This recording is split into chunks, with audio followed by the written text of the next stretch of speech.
The leaves are changing color. The air is nice and crisp.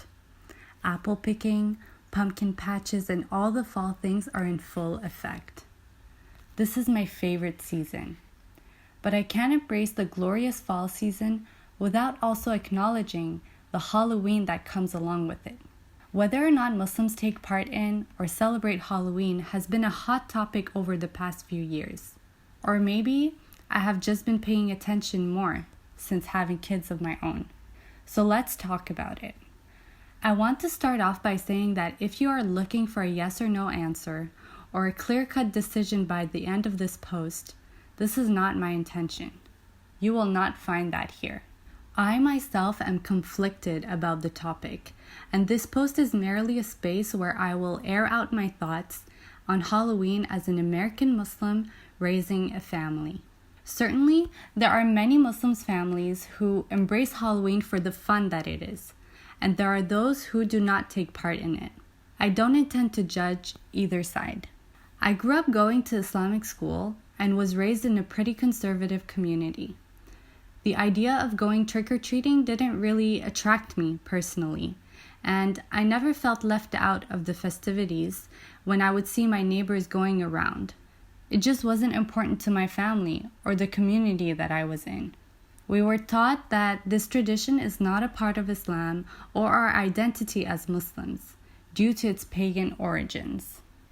My husband, on the other hand, had a slightly different upbringing and therefore has different views than mine when it comes to this topic.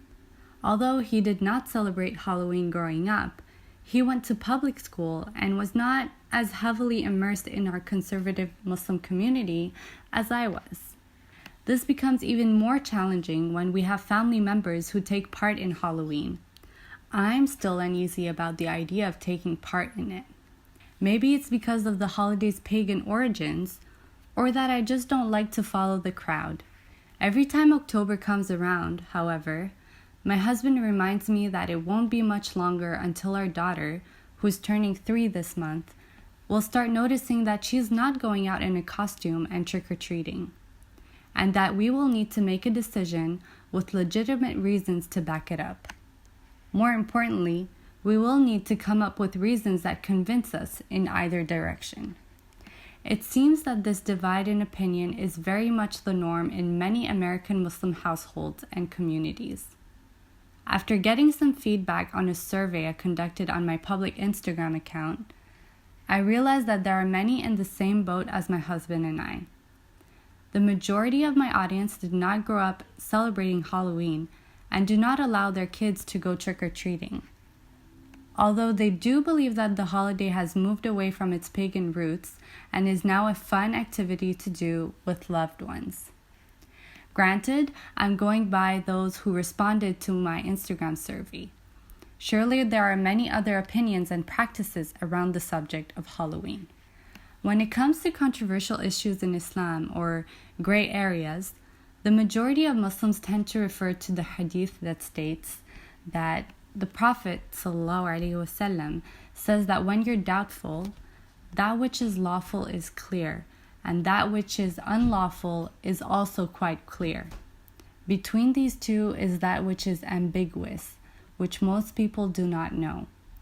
One who avoids the doubtful safeguards his faith and his honor. Riyadh al-Salihin Hadith 588. I found that most of my followers felt that it is better to be safe than sorry and stay away from taking part in Halloween. Many of them referred to not wanting to follow the crowd and imitate those of different faiths based on the following hadith. Whoever imitates a people is one of them. Narrated by Abu Dawood, 4031. Some people use this holiday as a way to spread da'wah through actions and kindness, by giving out treats to visitors even if they themselves may not be trick-or-treating. Although the concept is appealing, I personally think that it would be confusing to children who may be helping pass out candy but are not allowed to go around and collect it with their friends.